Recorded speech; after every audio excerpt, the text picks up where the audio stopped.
Hello again, everyone. Thank you for joining me. Welcome to the channel. Earlier I had stated that I wanted to discuss some other things that partially regard narcissism and some other issues that were not quite focused exactly on narcissism. Today is that day that I'm going to discuss a topic that's probably sensitive for some. So you may want to turn the channel if you don't like sensitive subjects like feminism.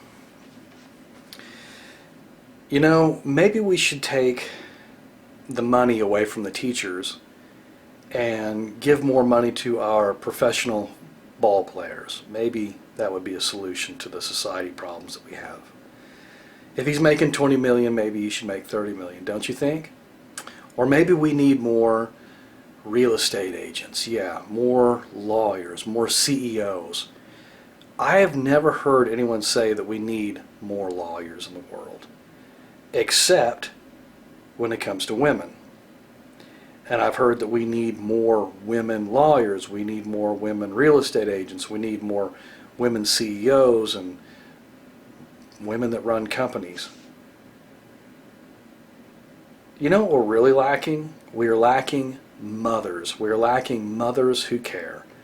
All of this supposed empowerment has done nothing for us. It's divided us up, it's destroyed the country, it's destroyed the West, and it's destroyed the family. Of course, I don't think that we need to take the money away from the teachers and give it to the pro ball players. I think you get where I'm going with this, right? So, on that note, I know that there are a lot of women that watch this channel. And my aim is not to insult you one bit, okay? But this is an open letter for food for thought that I think it's a point of view that needs to be discussed, okay? So, with that being said, I think that we need more caring mothers. I think that is what we are missing. In my own life, I can't even name one. Not in my family, no one close to me that has the characteristics or that has the strength or the feminine strength that they should have to even be called a mother. I don't know of any. So, let's stop the charade, okay? Feminism, narcissism, and motherhood. When I look at today, there is a glaring problem that must be addressed. The subject of toxic feminism, narcissism, and motherhood. You already had the power. You always did. You have the power to strengthen the family, and you have the power to tear it down. In your arrogance, entitlement, and sickening behavior, you have chosen the latter. We are now witnessing a phenomenon almost too wide to put into words, the destruction of our own progeny, through many methods such as drugs, the emotional and spiritual abuse of letting an 8-year-old choose their gender, the destruction of the family, etc. The avenue that's allowing this to happen is toxic feminism. Notice I'm making a distinction between feminism and toxic feminism. What's happening here is something that's been in the making for the last 50 years. I agree that someone has to have the proclivity to act selfishly, but I also maintain that there is a lot of encouragement from and I have government in here, but I'm going to expand that to people in key positions. It could be government, could be media, could be religious organizations as well. People in key positions. Some 50 years ago, the social justice movement of the women's liberation was in full swing, bombarded every day by powerful media to convince women that they were victims. Also during the time of the 60s, we had the most disgusting, perverted, and out-of-control generation known as the hippies. God, I fucking hate hippies. I just loathe that group. I am so glad they are dying out. These degenerate, less than human beings are now the grandmothers of this generation that we are clearly seeing is destroying itself. I'm going to say that nearly all of women, therefore mothers, have been infected with this toxic form of feminism to one degree or another. I am seeing time and time again these mothers who pretend to care just enough about their kids to get by in front of others, and mostly the child is nothing more than supply for the mother or a paycheck in the case of divorce. I watch more and more as mothers post how wonderful they are on Facebook for the world to see, but in real life are selfish to the core and their children pay for it.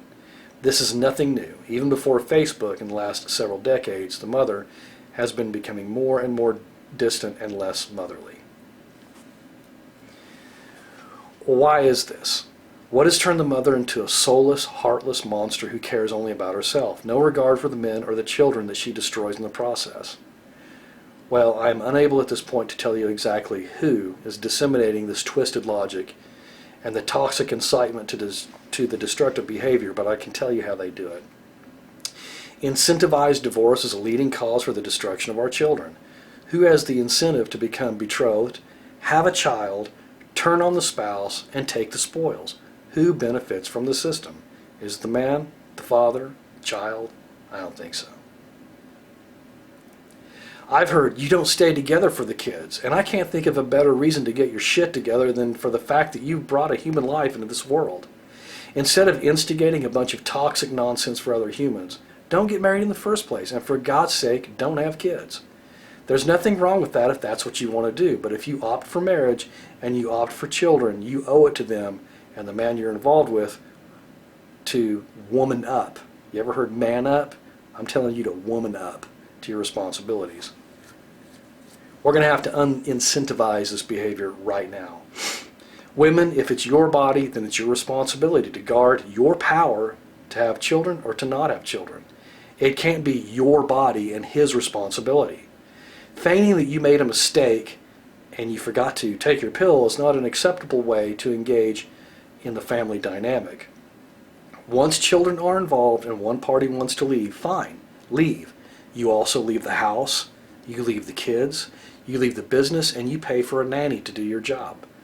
Then you are free to live your happy, second hippie-ass childhood while the rest of us are productive members of society, healthy, and free of your shit.